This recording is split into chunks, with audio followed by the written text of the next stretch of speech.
Couldn't quite get down inside these tubes, putting the cut brush straight onto the grinder.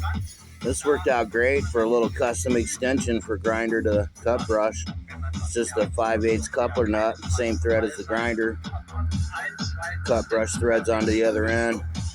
Put a stop nut in the middle of the all thread for each side. Works out great. Doesn't bottom out in there like it was.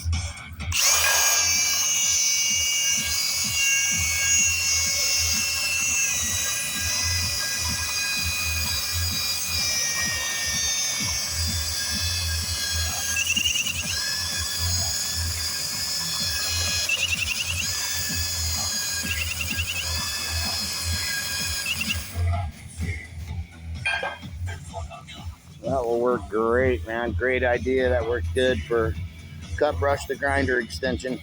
Everybody be safe.